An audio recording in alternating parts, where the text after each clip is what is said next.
this video we will talk about atomic number and mass number.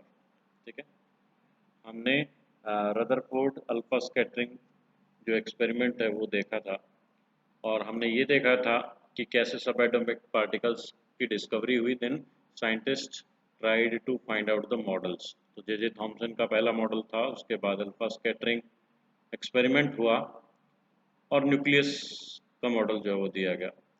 अब तो इतना confirm हो चुका था कि जो प्रोटॉन्स हैं और न्यूट्रॉन्स हैं और इलेक्ट्रॉन्स हैं, ये ही मेजर पार्टिकल्स थे। तो इनके बेस पे जो मॉडल अभी रदरफोर्ड ने सजेस्ट किया था कि न्यूक्लियस सेंटर में होती है और तो अभी तक इस तरह का आइडिया दिया गया था कि there is a concentrated part at the centre and electrons revolve around the nucleus.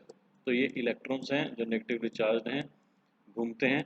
यहाँ पर हमारे पास प्रोटॉन है which is positively charge and neutron जो कि नो चार्ज है। तो ये सब चीज़ अभी तक डिस्कवर हो चुकी थी। तो ऑन दिस बेसिस, इस आधार पे जो मास है वो सारे का सारा न्यूक्लियस में कॉन्सेंट्रेटेड है और इलेक्ट्रॉन जो है वो यहाँ पर बहुत सारा एम्प्टी स्पेस है और इलेक्ट्रॉन यहाँ पर चक्कर काटते हैं। ठीक है, इलेक्ट्रॉन चक्कर काटते हैं। तो अब एटॉमिक नंबर और मास नंबर को हम डिफाइन करेंगे। तो अभी एक एलिमेंट को डेमोन्स्ट्रेट करने का एक तरीका बन गया था, एक सिंबॉलिक फॉर्म बन गई थी।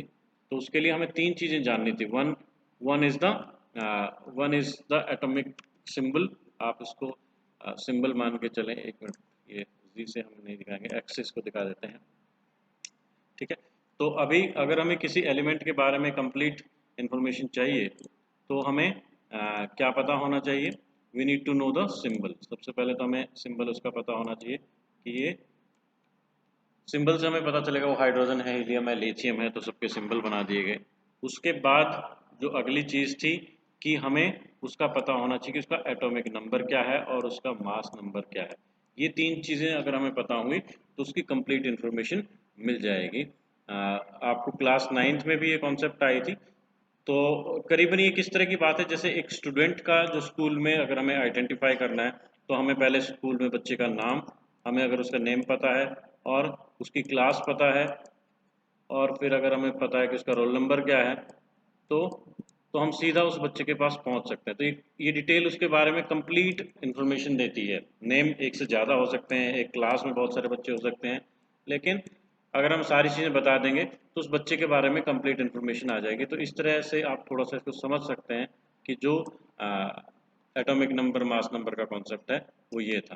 तो यहाँ पर आपको ये समझना है कि जो एटॉमिक नंबर है, atomic number is number of protons और नंबर ऑफ न्यूट्रॉन्स। यानी कि जो एटॉमिक नंबर है, सॉरी, नंबर ऑफ प्रोटॉन्स या number of electrons, not neutrons. तो एटॉमिक नंबर क्या है? वो नंबर ऑफ प्रोटॉन्स या नंबर ऑफ इलेक्ट्रॉन्स के बराबर होता है। हम ये जानते हैं कि न्यूक्लियस के अंदर भी है equal number of protons and electrons, क्योंकि ये नेगेटिवली चार्ज होता है और प्रोटॉन जो है वो पॉजिटिवली चार्ज होता है। तो दोनों की संख्या बराबर ही होती है। बराबर होने के कारण ये पॉजिटिवली चार्ज है, ये नेगेटिवली चार्ज है, बराबर संख्या। तो आप कोई भी संख्या में आप इसको काउंट कर सकते हो। Proton is number of proton कह लो और नंबर ऑफ इलेक्ट्रॉन्स, ये है atomic number. Then we have, ये तो हो गया। Then we have atomic mass या मास नंबर। मास नंबर क्या है? हमें पता है जो मास है वो प्रोटॉन्स और न्यूट्रॉन्स की वजह से है, इलेक्ट्रॉन्स का अपना कोई मास नहीं है। तो number of protons plus number of neutrons, ये आपको देगा एटॉमिक मास या मास नंबर की डेफिनेशन। तो हमें ये यहाँ पर पता चल जाएगा, ये है इलेक्ट्रॉन्स या प्रोटॉन्स और ये है प्रोटॉन्स प्लस न्यूट्रॉन्स। इन दोनों को माइनस करके आप नंबर ऑफ न्यूट्रॉन्स निकाल सकते हो, ये सिंबल हो गया। तो number of protons in the nucleus, ये आपका एटॉमिक नंबर, या इसको नंबर ऑफ इलेक्ट्रॉन्स भी कह सकते हो क्योंकि दोनों बराबर होते हैं। और अब हम मास नंबर की बात करें। मास नंबर क्या? Number of protons plus neutrons, इन दोनों को मिला के हम न्यूक्लियॉन्स भी कहते हैं। न्यूक्लियॉन्स का मतलब particles which resides inside the nucleus, जो न्यूक्लियस के अंदर रहने वाले हैं उनको आप न्यूक्लियॉन्स कह सकते हो।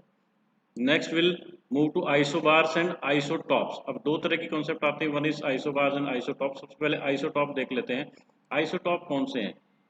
Atoms which have the same atomic number but different mass number.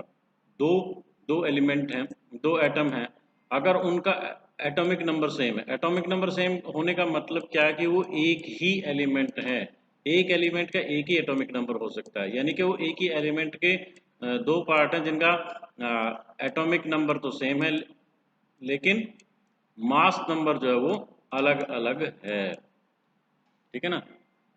तो आप एग्जांपल से समझ सकते हो। हाइड्रोजन है, हाइड्रोजन तीन फॉर्म में एग्जिस्ट करती है, इनको आइसोटॉप्स कहते हैं, प्रोटियम, ड्यूटेरियम एंड ट्रीटियम। देखो सब में एटॉमिक नंबर एक है, यानी तीनों ही हाइड्रोजन की फॉर्म है, 111। नंबर ऑफ प्रोटॉन क्या होंगे, तो इसके अंदर प्रोटॉन एक है, इसके अंदर भी एक है, इसके अंदर भी एक ही है। एक प्रोटॉन है तो किसी भी तरीके से इलेक्ट्रॉन एक से अधिक नहीं हो सकता, because atom is electrically neutral. तो प्रोटॉन और इलेक्ट्रॉन, प्रोटॉन और इलेक्ट्रॉन दोनों में एक एक ही हैं।